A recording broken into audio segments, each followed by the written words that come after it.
Okay, everyone, welcome. Just getting my camera adjusted here.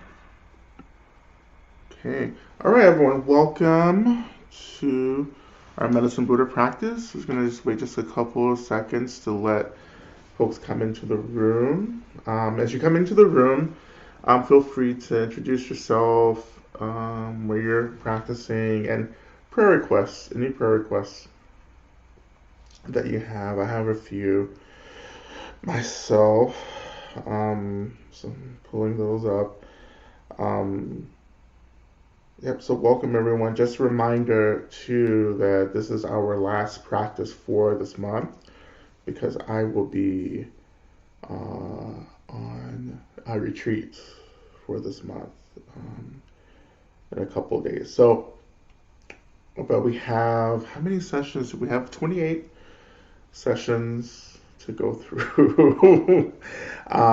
So there's lots of material. As you know, as I've often said before, and always say actually, it's so important just to go back through practices over and over and over and over again, particularly practices that we've been doing, together. It's you have to take time, really working with practice, right? Really, really, really like,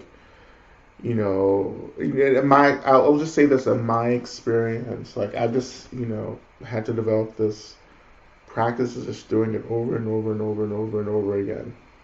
So I can't even stand it over and over and over again, you know. So yeah, so keep going back through the practices, even the teachings from past practices would be great. So again, prayer requests, introducing yourself, and we'll just wait just a couple of moments. So let folks come in.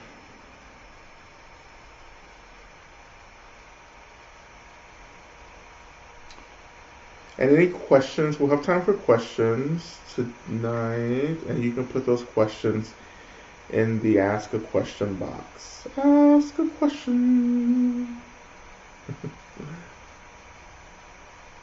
I kind of felt like Oprah for a second when I did that.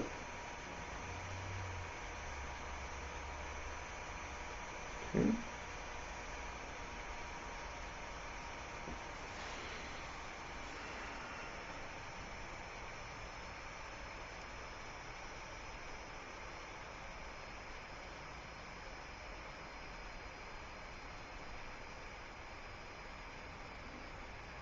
So we'll get started in just a couple of seconds, or just a minute or two as well.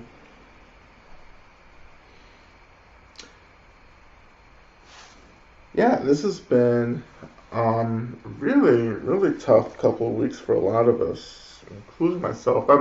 I'm used to tough weeks in periods, but this has particularly been a lot of heavy emotional labor for the collective, right? So I'm just feeling that, really, just really deeply feeling that in my body. Um,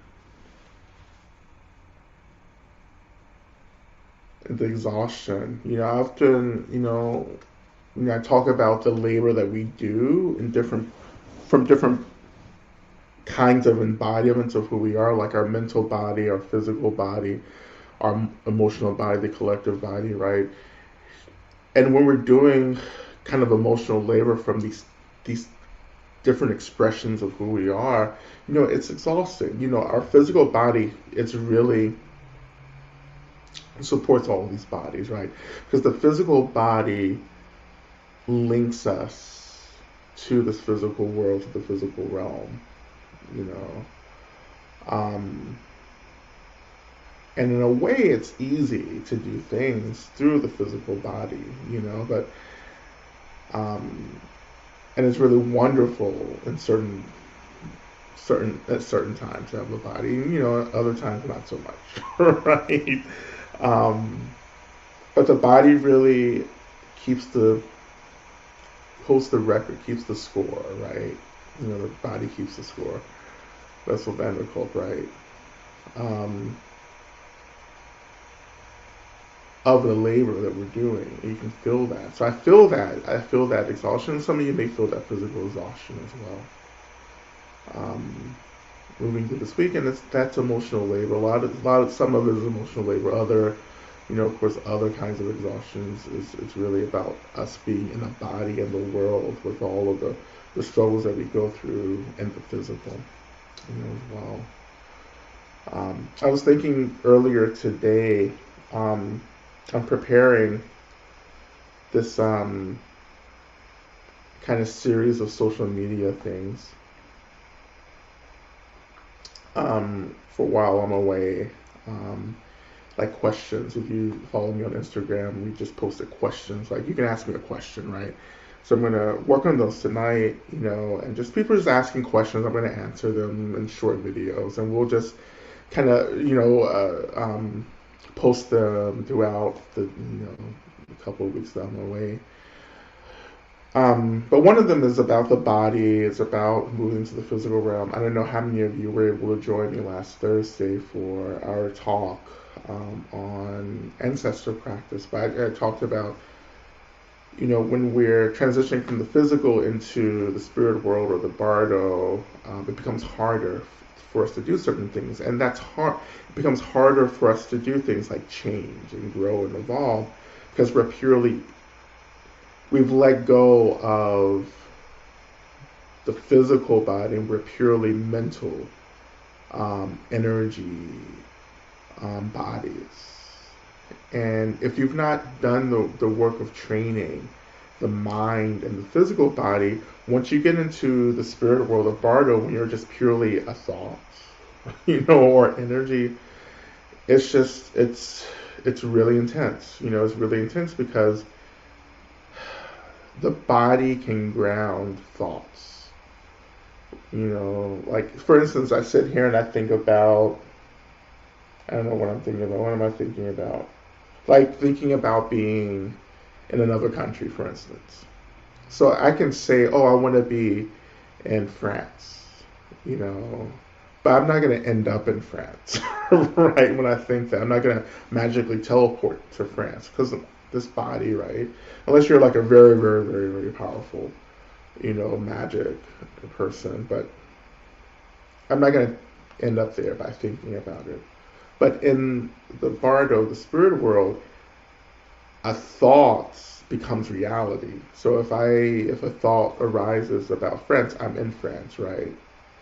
And that's why when I say that it's hard to change in the spirit world, because it's like if we don't have agency over our minds, then we're just all over the place. Like our thoughts, emotions become reality, and they become very real, very intense for us. That's why there's so much suffering for many people as they transition and cross, if they've not been meditators or practitioners and so forth. So the work that we do in our sessions here, this helps us to work with our energy, but we're working with our energy bodies, we're working with our mental bodies, our emotional bodies. So we're developing relationship to those bodies, we're developing grounding in those bodies and agency. So when we transition, we have some practice, right? Working with this, working with these energies, these experiences. And that's a lot of what Tantra is, working with these levels of bodies through very skillful means. Okay.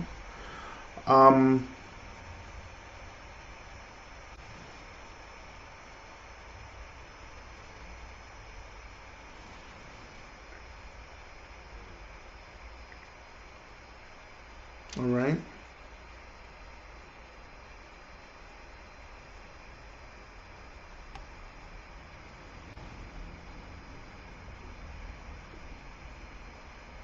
Yeah, so we don't have too many prayer requests tonight. That's different.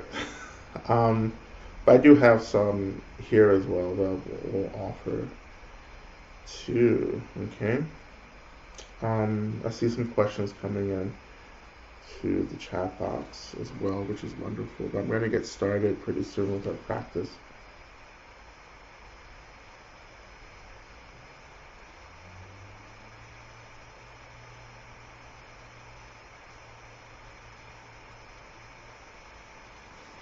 And I'm gonna get to the questions after the practice, so in case. Um,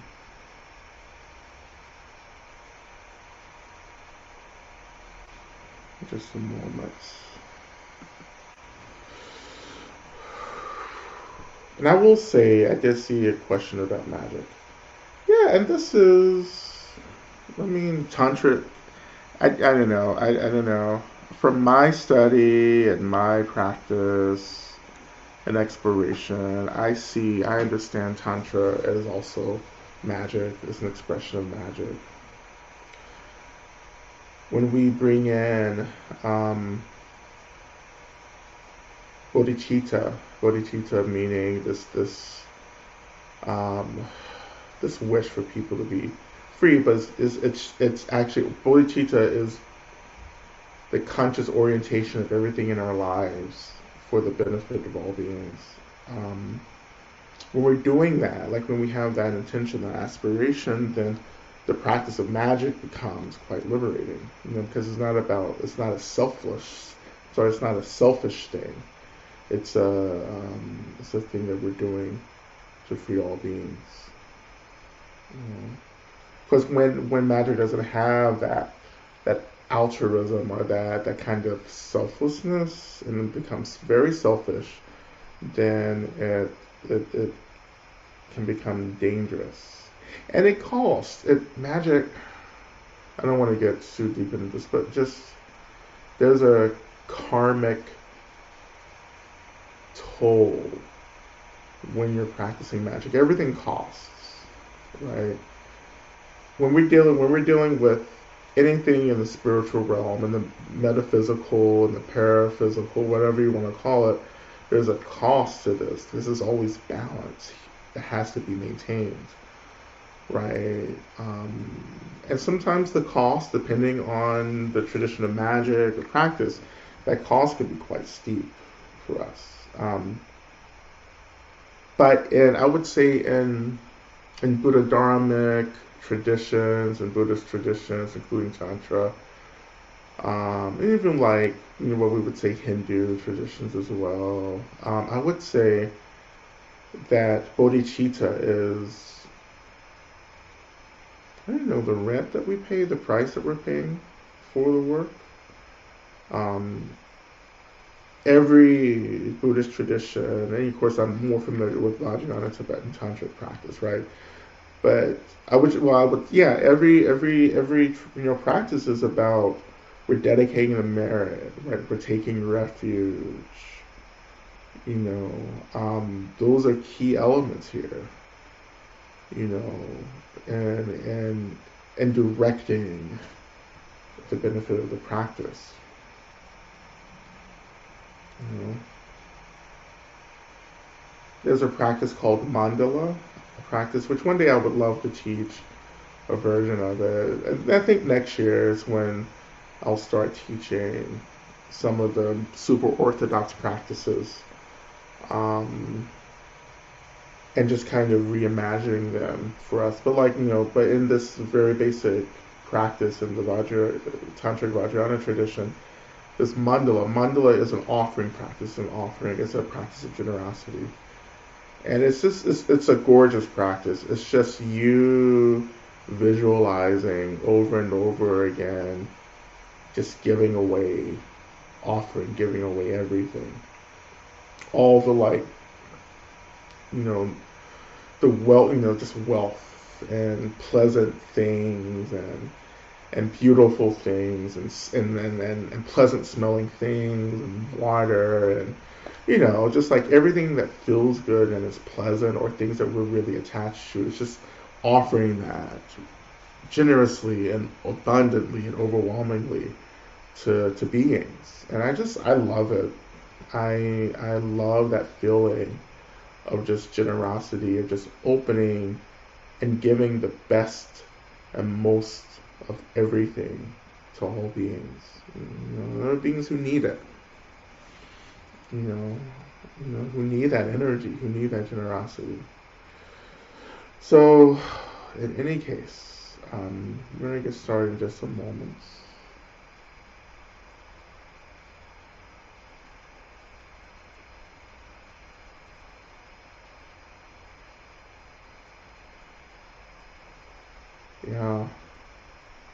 I was just, I was just briefly just reflecting on, yeah, just people, the cost, talking about the cost of magic, just reflecting on how I've seen that cost um, deplete people, who are engaged in certain forms of magic. Um, so we always have to be careful with with the work that we're doing and what we're interested in. I remember my teacher, my root teacher, Northern Rinpoche, would say that we shouldn't read every book that we have access to because you can buy it. Doesn't mean you should be reading it. And I have really taken that seriously.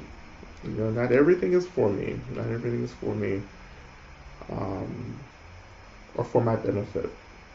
So, so there's a lots to pray for, lots going on. Um, we'll get into it now.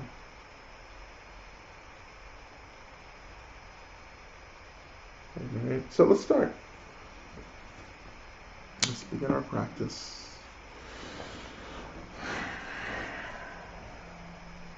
And I want to kind of revisit the practice from last week.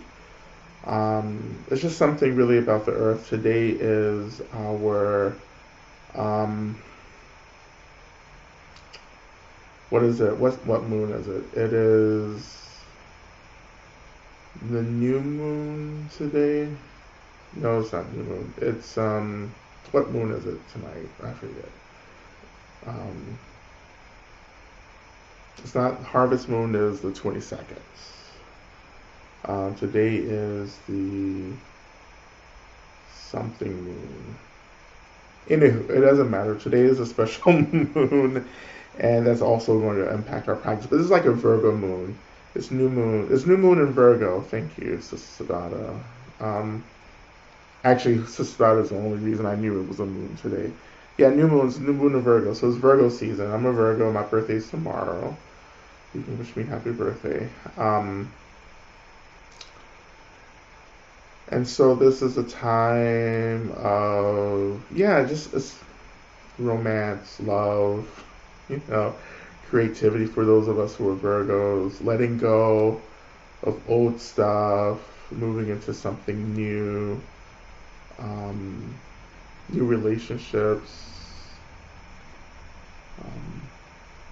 So this is part of our ceremony, our new moon ceremony. Today.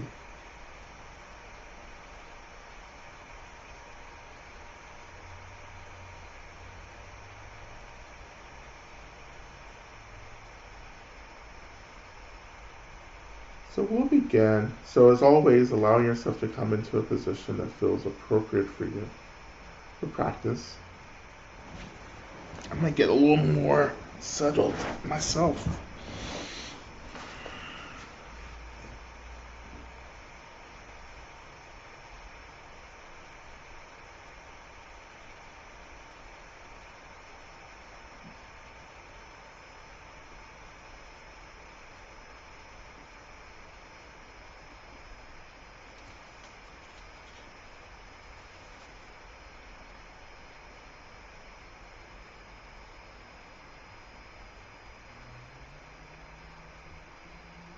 Alright. Let's actually turn our attention to really just reflecting on our intentions for practice. Again, just like we were just saying earlier, let's develop an intention that begins to guide the practice. So it doesn't become this like super selfish thing. And of course, often my intention is, I'm practicing to reduce violence for myself and others. I'm practicing to help others, including myself. Of course, the practice begins with us always, right? And so I practice on behalf of all beings.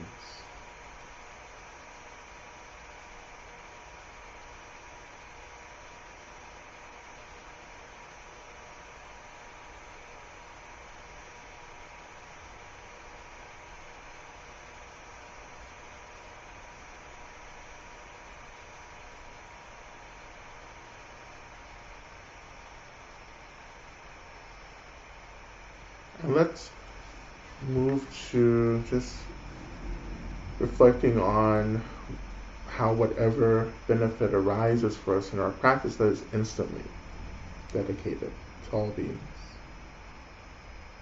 We dedicate the energy, we offer the energy of whatever seems beneficial out to any being who needs it, which is, I would say, all beings. Well, particularly all beings in this realm. In the human world, in the plant world, the animal world. All beings are experiencing realities of just deep suffering and torment. We dedicate this energy to them, the merits of this practice.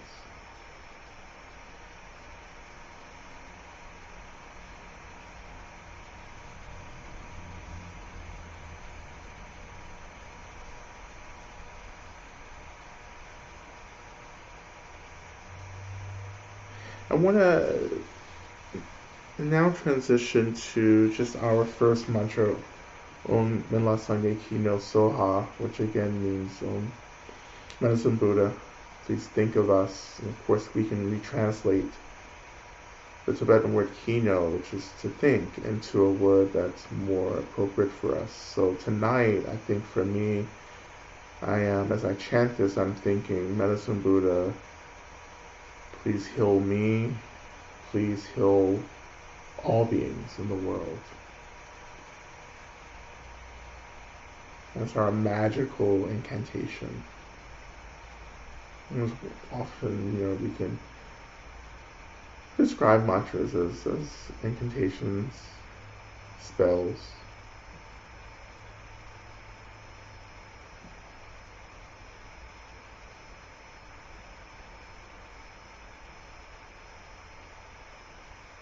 So we'll begin. You can chant along or just sit and listen, whatever feels appropriate. We'll begin. Om Minla Sangye Ki no Soha.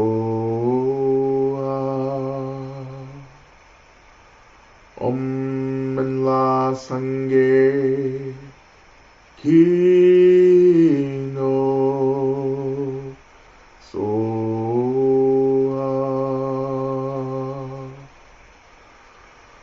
Om Minla Sangye Ki no Soha.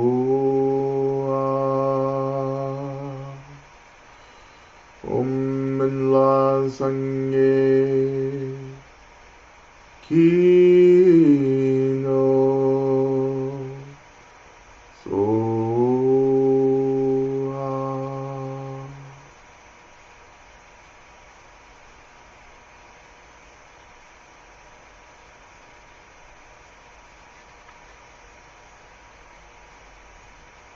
And we begin to imagine that this consciousness, this liberatory, healing mind of Medicine Buddha begins to awaken around us.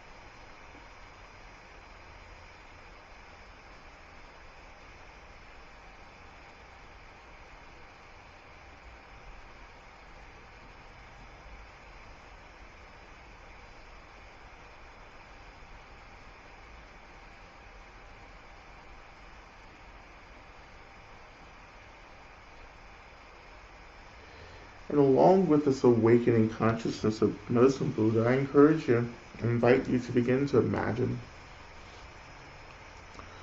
your benefactors, your homecoming circle beginning to form around you.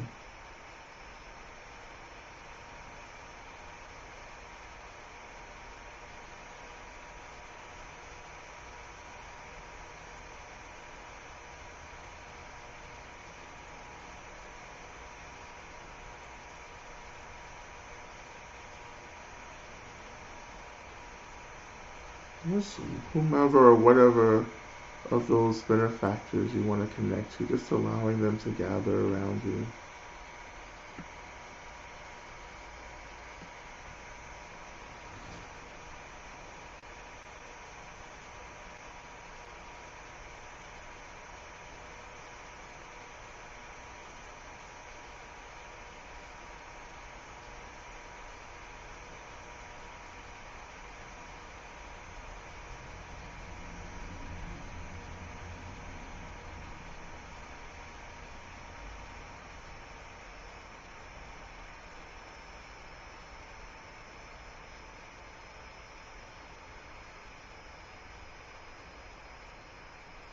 Imagining that your circle, to whatever extent comes into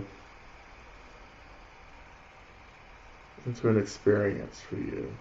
And it's okay if you're not having any experience, but when your homecoming circle, your benefactors, as they are around you, begin to form, just beginning to imagine that they are radiating the energy of care into the circle around you.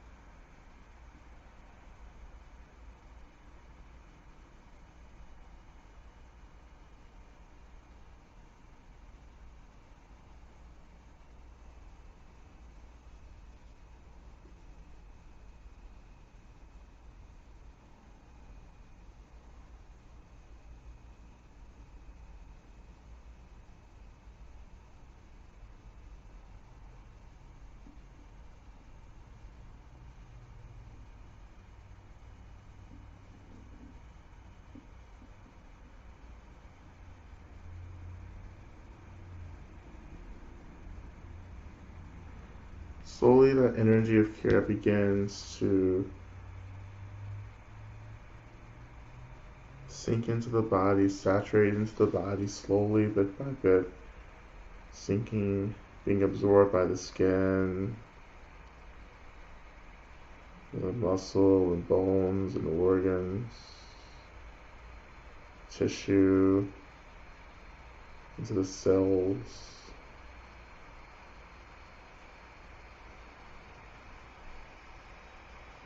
Feeling this deep care and love by your benefactors.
Just spending another couple of moments here. So I just really want you to drink deeply from this energy right now.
So when you're ready, shifting your attention, noticing the seat under you.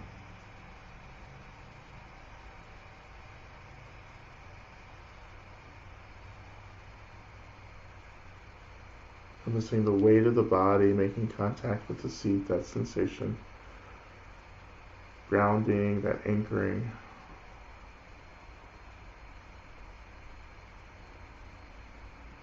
And even here, just for a few moments, I wonder if you can just allow the seat to hold you. What is that like to be held by the seat? And can you trust the seat to hold you?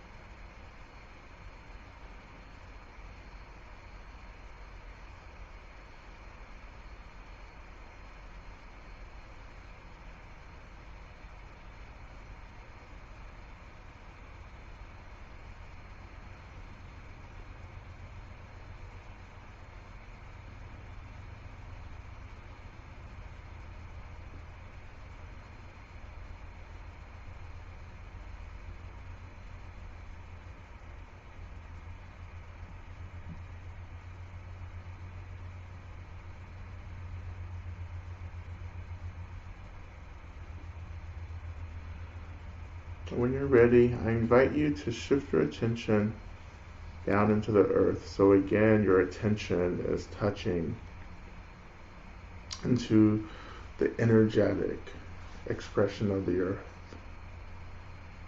And that can be a very, like any experience in our practice, it can be very abstract, very nuanced.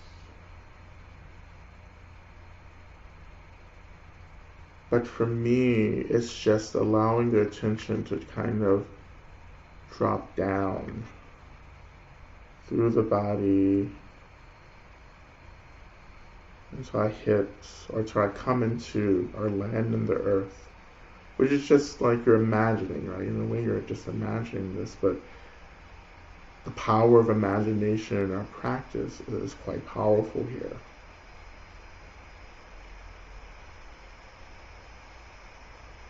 So dropping your attention until it feels like it's being held, it's being suspended. I think that's when you touch the earth.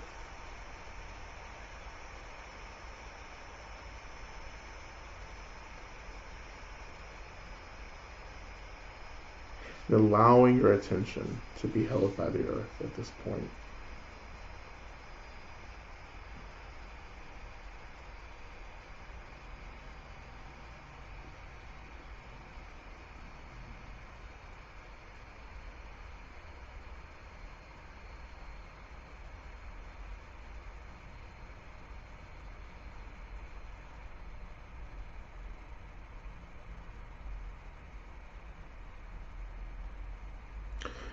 And so, as we touch into the earth, we can move through our earth, or rather our land recognition practice. And that practice is just reflecting on the indigenous, ancestral history of the land, all the beings who've been connected to the land that we're living on or practicing on right now.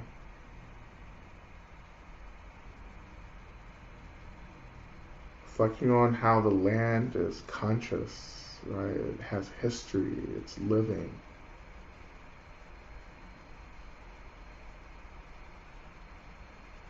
That it has its own narrative.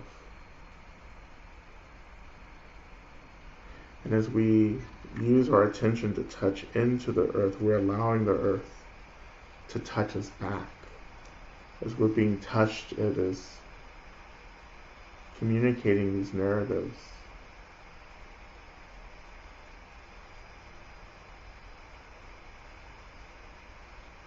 I wonder if you can hear that, if you can hear that by actually feeling it in your practice, in your mind.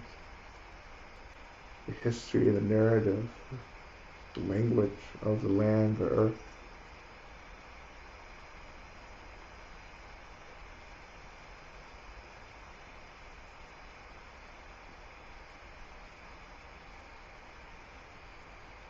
As we're connecting to the earth, I invite you to just start offering, shifting this energy of care down into the earth. As if this energy is just flooding out of the bottom of our bodies into the earth. And we're being constantly replenished and refilled by our circle of care, our benefactors, as we're offering this energy of care into the earth. And we begin to imagine that this energy of care begins to fill the earth. It begins to heal the earth as it's being filled. And as we're offering this energy of care, this healing energy of care down into the earth, we're just going to do that first mantra one more time. Om Namah Sangye Kino Sohar. And this really, in a way, it activates this energy of care. So it becomes this healing energy for the earth as we fill the earth with this energy. So we're just going to chant this a few more times. Om Manla Sangye Hino Soha. Om Manla Sangye Hino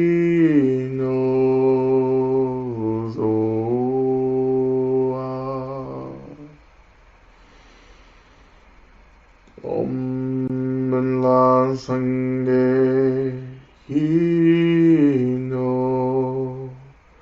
Soha.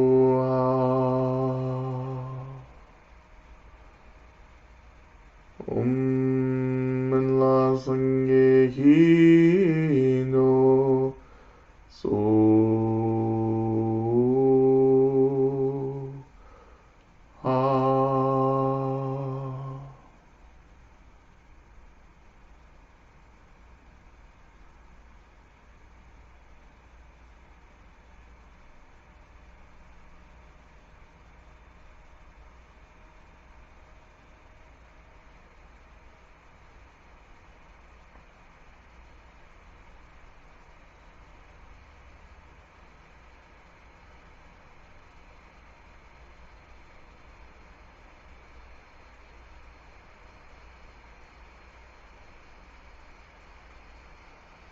The earth becomes filled with this energy of care. It becomes healed and whole and stable.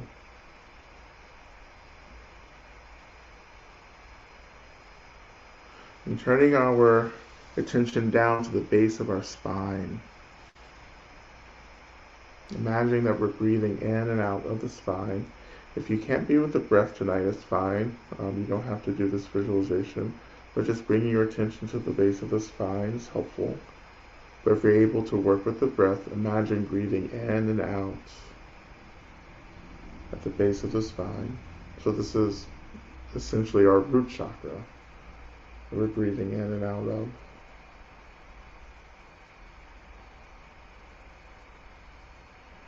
So a few more breaths.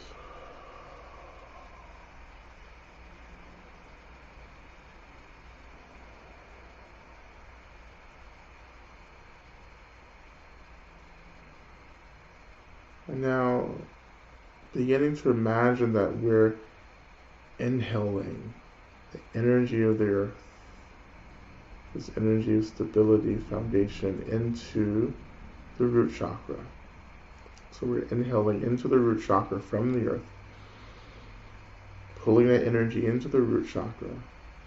And as we exhale, we imagine exhaling this energy of the earth into the body, up into the body, right? So in my mind, my visualization is like a hot air balloon, how the hot air balloon becomes filled with, with this heat and air, right? And that begins to inflate it. And so in the same way, we're inhaling from the earth, exhaling, internally exhaling into the body, filling our bodies with this energy of the earth that is also infused with this energy of care that we've been offering to it.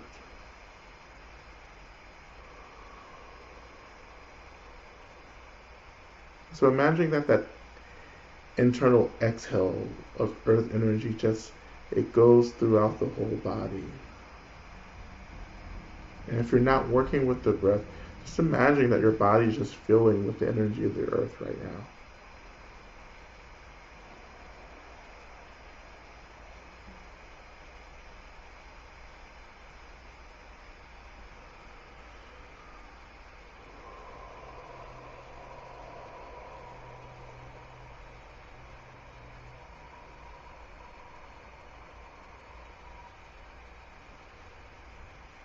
And letting this energy of the earth take care of you right now.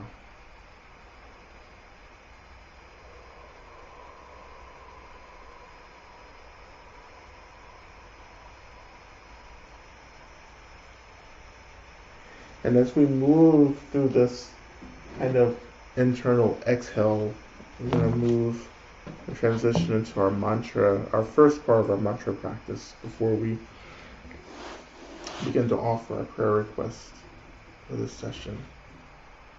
So as we're breathing, inhaling from the earth into the root chakra, and then exhaling from the root chakra into the rest of our bodies.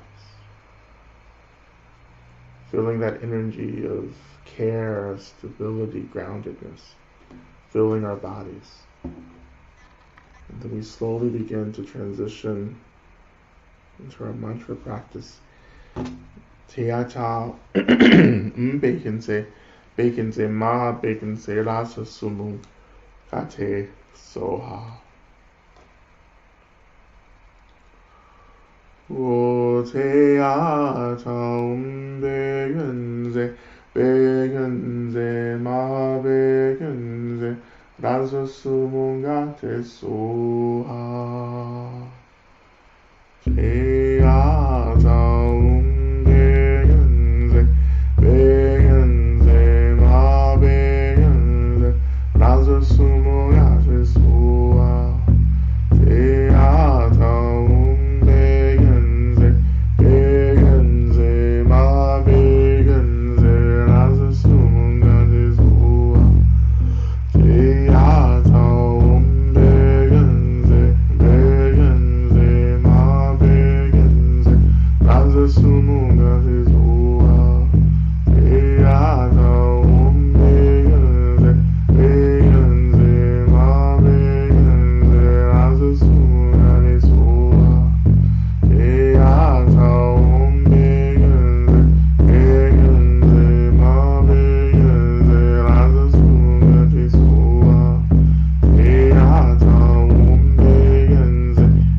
So moving just a little deeper into our meditation, into the practice. And we begin to imagine that this energy of the earth, this energy of care from the earth begins to deeply saturate our bodies, and we begin to actually kind of glow, illuminate. And just like the new moon, we begin to glow with this energy of healing, of clarity, of wisdom, of change.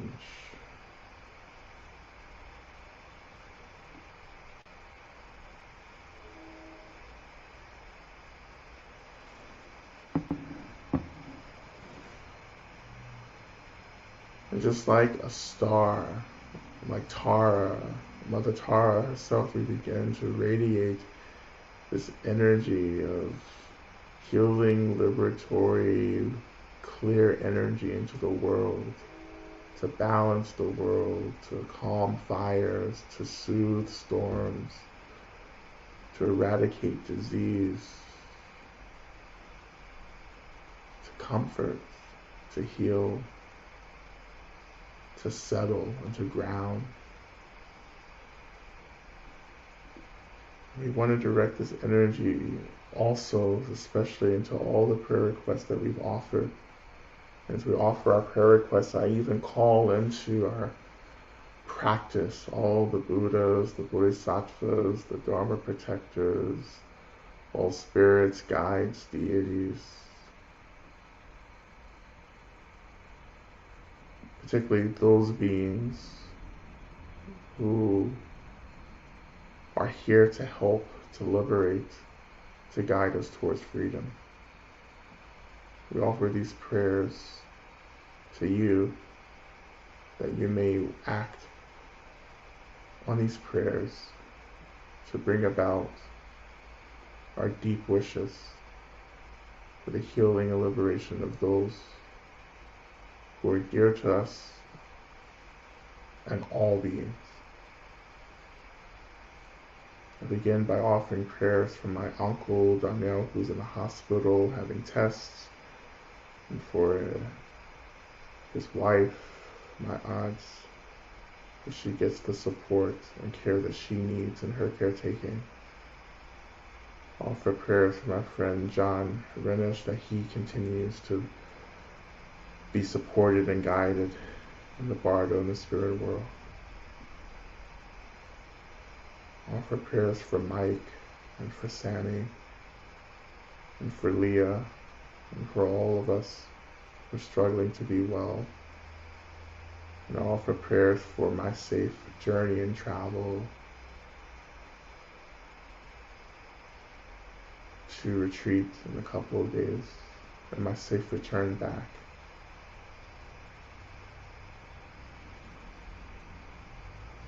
We continue to offer prayers for Patricia Brashaw's safe return from Jordan, and for all beings who suffer from loneliness and a sense of isolation. And we all know that we cannot be separated from the love of the universe and our connections to all beings. Offering prayers for Laura Dublinsky as her body and mind fight COVID disease right now. And so as we offer these prayers, just imagine that the light, the essence of this energy radiating from our body begins to penetrate, begins to heal and change the situations of those that we're offering prayers for. We're offering prayers for Sophie Allen, who entered the bardo after dying in an unexpected accident.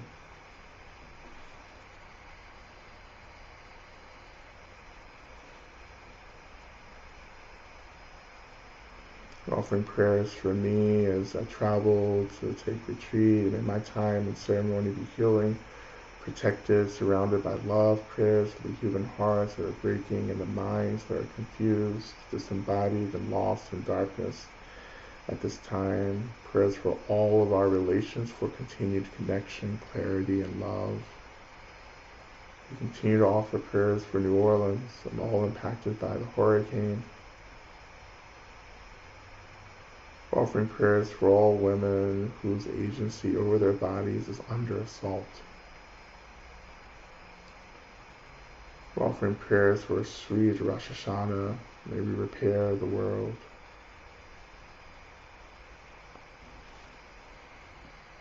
Offering prayers for sweet and just New Year, Rosh Hashanah on Jewish calendar, 5782. Offering prayers for Helen Linhart as she begins her transition.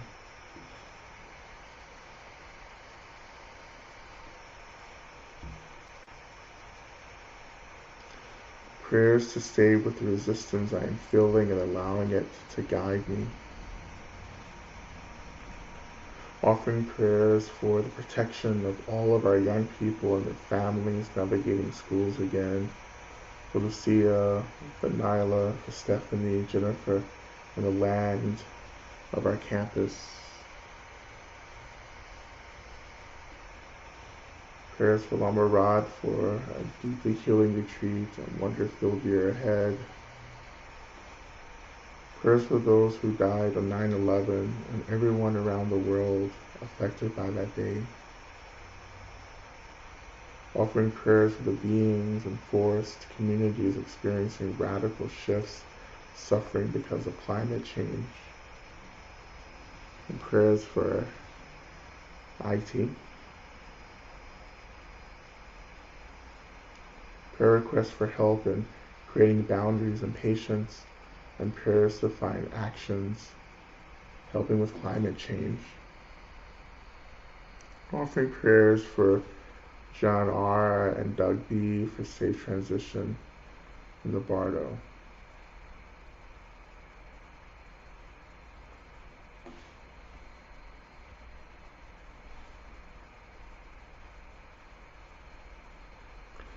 Offering prayer requests for myself and my child as we navigate difficulties related to returning to school for the first time in 18 months.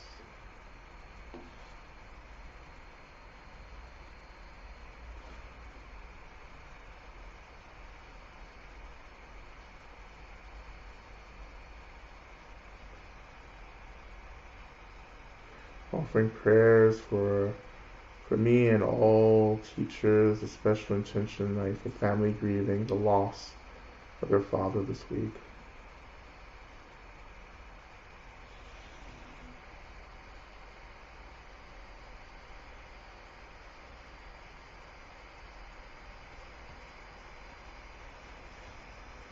I want to continue to offer prayers for all beings struggling through COVID-19, for all beings still experiencing and continuing to experience systematic violence and injustice, for those experiencing loneliness and isolation, those lost in their rage and those lost in their sorrow, for those beings who are lost and don't even know that they're lost, for all of us on this new moon, for this Rosh Hashanah. We all experience the clarity of a new year, of a new day, and a new intention. We pray to Medicine Buddha that their blessings, their intentions infuses everything that we do and say and think, that we become embodied agents of healing for ourselves and for the entire world, that we bring the light of the deity into the darkness. So as we continue into our last part of our mantra, let's burn bright into this darkness so that we all can get free. O te atam begenze, begenze, maha begenze, razo sumungate soa. Te atam begenze, begenze, maha begenze, razo sumungate soa. Te atam begenze, begenze,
te soha te ata begenze begenze ma begenze Ranza sumungate soha.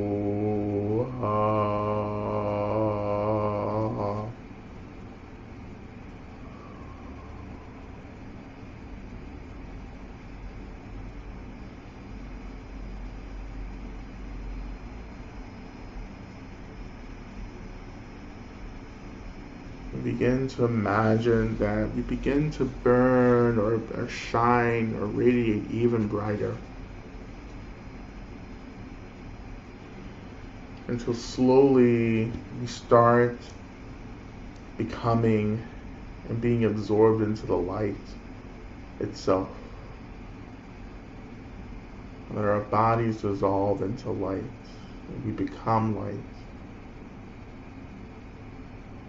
This light dispels all the darkness of delusion, disease, struggle.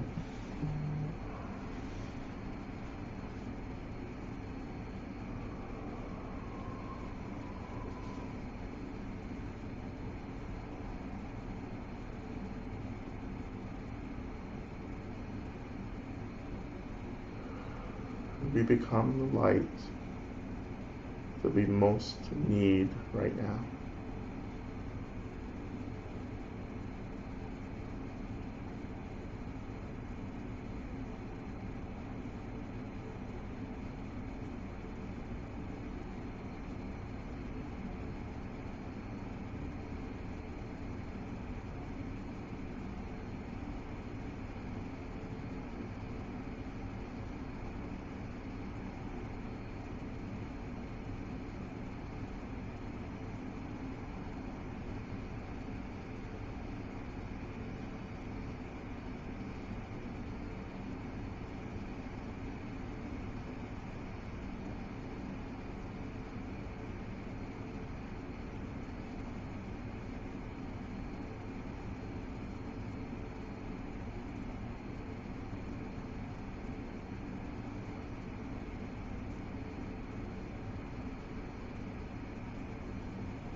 So slowly we begin to shift our attention down to the seat, noticing the weight of the body making contact with the seat.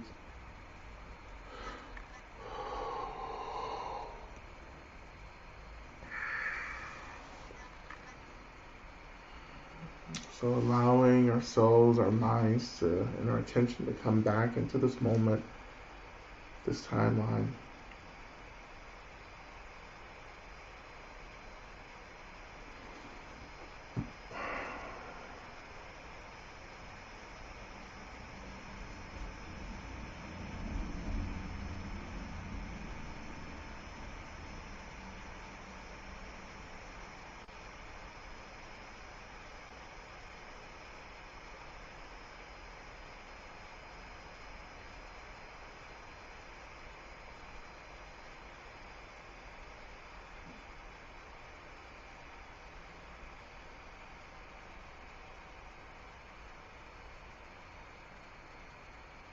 So shifting our attention back to our circle of care, we thank them for their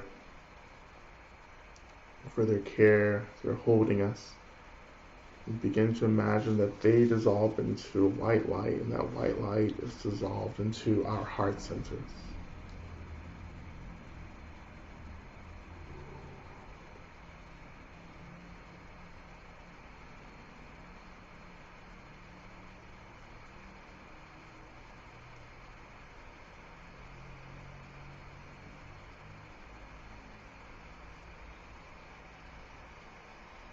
And we also thank the earth for holding us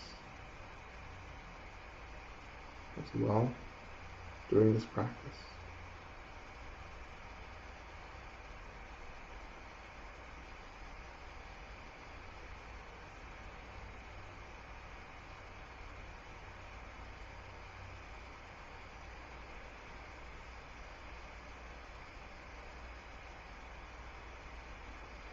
So we turn our attention to our concluding prayers.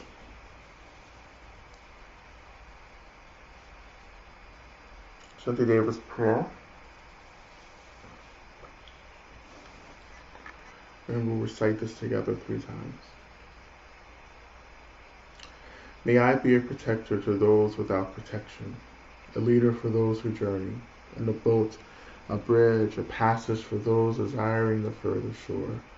May the pain of every living creature be completely cleared away.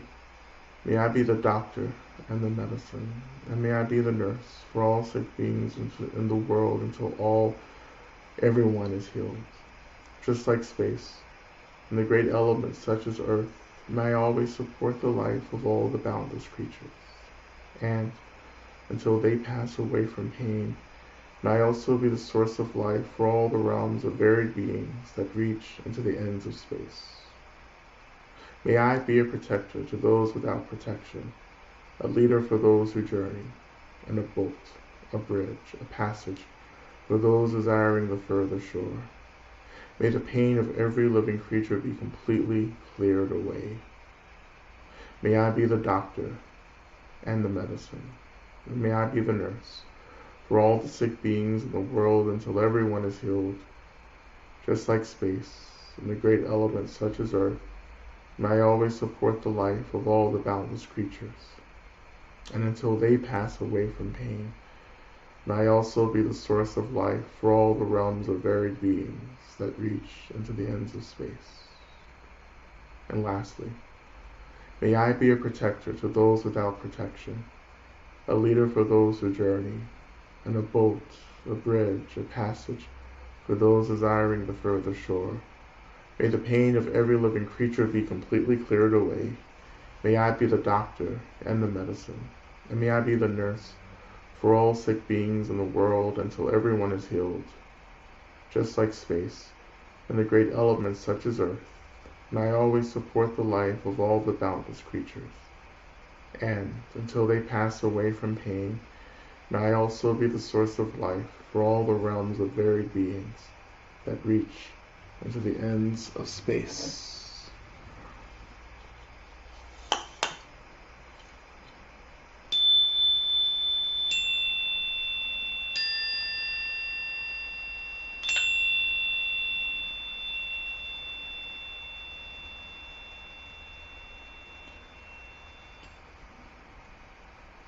And thank you all so much for your practice.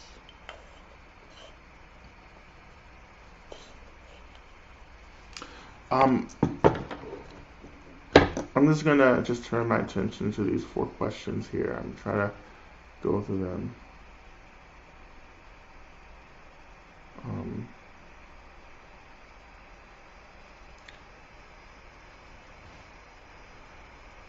So first question, can you give examples of magic as you mean for this world? Well, magic is the way in which we work through intentions to shift the phenomenal world, also shift the spirit world, how we shift energy.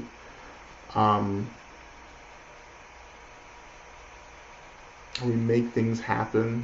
It's, for me, magic is about entering into relationship with phenomena outside of ourselves and how we develop agency over that phenomena. through various methods, um, even through the method of getting, other beings to do things. Um,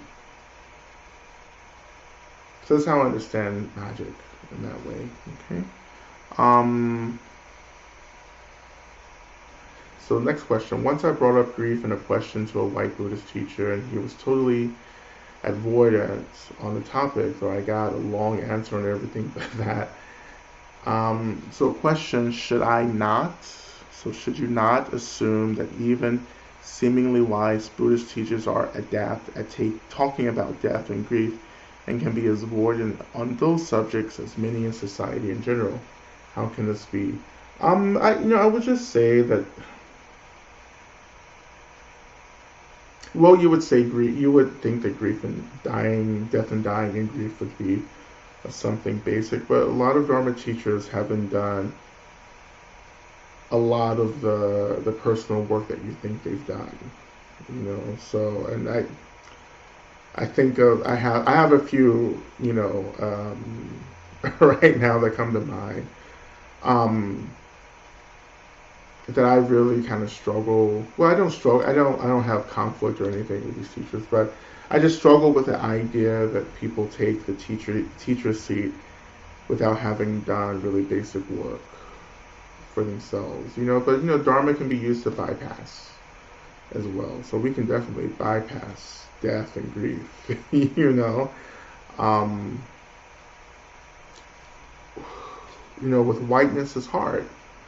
Whiteness can absorb Dharma, and whiteness can use Dharma to perpetuate itself, as well. To perpetuate that kind of dominance, but also to perpetuate that kind of bypassing and avoidance. Or what people call fragility, which is, I don't really think of it. I don't like thinking about fragility. I just think about it as like there's certain capacities that need to be developed, right? That's how I understand fragility. It may be the same thing, but still. Dharma teachers aren't these wise, all-knowing beings, I can only have the fluidity and I'm not going to say expertise because that's not it, but I can only talk about the things that I talk about because I live these things out through my life. And when I started practicing Dharma, I wanted Dharma to inform everything, right? From sex and drugs to death and dying, right? When I'm at the strip club, which I haven't been to a club in the pandemic. I've been to a bar, but I haven't been to anyhow. When I'm at the strip club, I want Dharma to be there. I want to think about dharmically what it means to be in the space of the erotic, enjoying the erotic. Like, what does Dharma have to say about that? So that's how I train myself, right? I just take Dharma into everything, which is, again, Dharma is just it's clarity, is wisdom, what's really happening, what's going on, right? So, there are many subjects. A lot of Dharma teachers won't talk about sex. They, want and can't talk about sex, justice.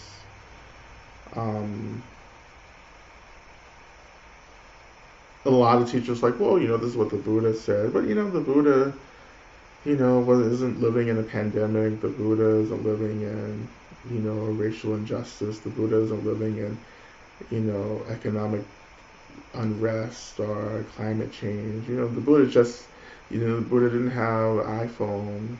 The Buddha didn't have access to all these great streaming services that we have that keep distracting us. So, like, it's only, the Buddha can only inform us to a certain extent, but like the framework of Dharma is limitless. Like, it's like, but you have to do the labor to extend the framework of Dharma into these things.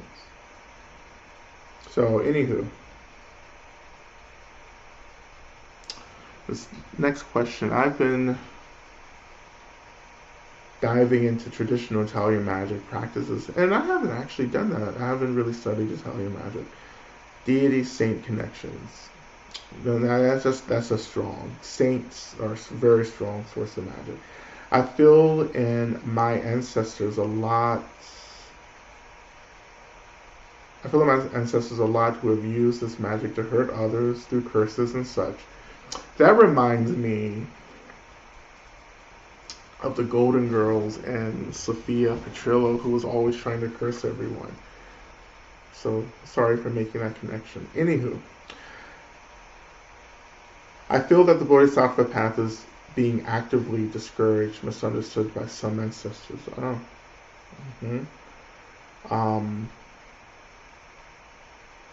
You know, I guess I have confusion about who I'm connecting to and how to have boundaries with ancestors I can't see, don't know, etc. Any thoughts and guidance about this? This is absolutely true. Like, this is our ancestors, like Dharma teachers, aren't all-knowing, omniscient, benevolent beings. Like, they're still beings who have ego, who have a sense of self, and so they see us doing things, and they're like, "What are you doing? Don't do that," you know. And so you can create blocks, but and we also have to be careful because sometimes our ancestors see certain things that are happening, and they're just trying to like let us know the parameters of everything, So before you, like, I can feel resistance. Like, I can feel resistance with I'm very deep in ancestor practice. Like, this is like, my ancestors may as well be alive right now in the world. That's how connected I am. And I make decisions. Not a lot. This doesn't happen a lot, but like there are just big decisions that I make, and they're just like, okay, do you know what you're doing? I feel the energy, right, like from them, and I say it's okay. Trust me. But there are things that I absolutely know that I have to do, and I say, this isn't about you, right? This is about me having to make choices, for my own life, And so if you feel like they're really getting in the way of something that you absolutely know you need to do, just put up a block. You can just block, that influence, what is that experientially? What does that mean? What does that look like? Well, I mean, it's just a visualization. Like, when I'm blocking energy or beings, it's just like I just visualize an energetic wall around me, like pushing the beings that want boundaries to be pushed. I just visualize those beings just being pushed out, like energetically. I can feel it,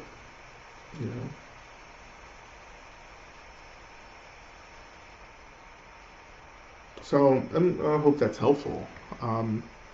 And